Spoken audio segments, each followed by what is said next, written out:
Hello everyone, Fatty from Pack-a-Punch Traders here. Gonna do a quick video going over the top plays for tomorrow, September 6th. We were finally done with this 3-day weekend, and I will be making another video lesson later on going over this past week, my trades, some of my lessons. I haven't made one since about a week and a half ago. Got a little lazy at the end of the week, but yeah, let's just get back to it. Here we are with NUWE. We got a possible multi-day bounce here. We got a nice mover going from about 69 cents, getting to a little bit over 180, or just about. So I don't think it's exactly the percentage we're looking for, but it's pretty close. I'm going to get my phone out, actually. I didn't really do the math in my head. 1.86 minus 0.69. 0.69. Yeah, never mind. 170. We're doing good with that one. So, possible multi-day bounce. Just looking for action like this. It keeps trying to fade and push lower, but it can't. Volume is fading on the short side, on the seller side. Not much force pushing it lower. Holding around a whole dollar, half dollar area of one. Could be something to give us that 30% move we usually look for. Get back into the mid ones, and then just call it and let it just fade from there. Next up, our VPH. This thing would like to see more volume out of this. It is trying to hold. I am recognizing the higher lows here, but I really would have liked to see some more volume out of it. For sure, when it's breaking out, I'm going to need to see a pickup in volume compared to the past week or so, few days. I don't think the volume's that high. Yeah, 12.7 million. It's got the capability of moving and bringing the volume back. So really just keeping an eye on the trend, holding key levels, the volume at these key levels, how it's acting. Does it get absorbed each time it dips, or is it not getting or is there too many sellers that each time it pushes higher, it just gets stuffed? So you got to recognize the price action, how it's moving, that momentum, what it's telling you.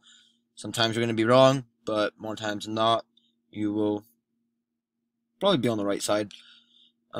Just reading the momentum at times, yeah, if you're not reading the news, you might be able to get caught into a big panic from offering or something. But keep an eye on the price action. That tells you a lot. The volume and price action gives it all, in my opinion. What you need to know about what the stock is going to do. Next up, SHPH. Another possible multi-day bounce here. Recent IPO, just one that took off. Now we're on the backside. Way lower from the high. This reminds me of what? Was it MEGO? Yeah. We got this nice recent IPO, takes off, and then just fade. Gets down to 5 or 6 over here. I thought it was lower than that. Whatever. 8.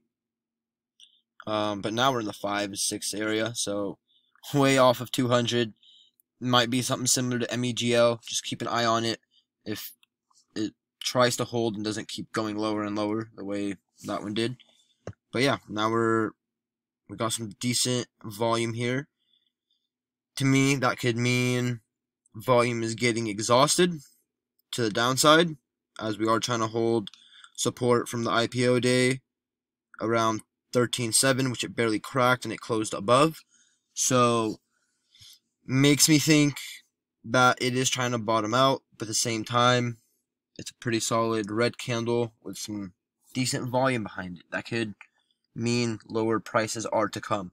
So we will wait and react to what happens later tomorrow. See if it's going to confirm the price action that I'm thinking here where it's bottoming, or if it's going to show that sellers are still in control. So keep an eye on SHPH. Then we got a couple more. MGAM. Another bounce play. Yeah. So this thing took off on this first green day, kind of bounce play after this huge downtrend here. Could have seen it as a multi-day bounce. That's how I kind of saw it, even though it was a month in the works here. So this thing, once again, let's look for a multi-day bounce. It had a decent push. If I remember, what do we got? 230-ish to the mid 5s. Yeah, that should be about 150%. So this one here, let's see how it holds 3, as it's trying to hold that level right now. If it could keep failing to break down, buying comes back, it starts breaking to new highs, we can get that reversal we're looking for. We're looking for to give us that bounce. ABCT, last one here. So this one, gonna play the bounce again. We had this opportunity here, but you know, it continued to new highs. So I'm looking at this as another possible multi-day bounce because I see a whole new batch of buyers and sellers that got into this. We got a solid bounce play, attempts to have a breakout, which it fails, but let's go back here. It held up decently, around 45-50 cents. I think this brought in, see here, all this selling that's going on in the morning here. I think this is bringing in some more sellers. So like if we just ignore what happened with that one bounce play, I think this showed a continuation or attempt to, which brought in, like I said, a new batch of sellers and buyers, and now we're down looking for that multi-day bounce. I think this has a good chance of bouncing. We'll see. We're just going to wait and react. I've had good feelings about certain plays, and they just never happen. So just be patient. Let's not be biased. And wait for all the right triggers. Just a failure to break down, breaking to new highs. Buying is coming in. We're seeing maybe a volume exhaustion on the selling side when it tries to head lower, or if it does head lower but there's no volume at all and it comes back with strong volume. Whatever the case, we're going to be looking for the right price action. And speaking of price action, just came to mind a book I want to recommend.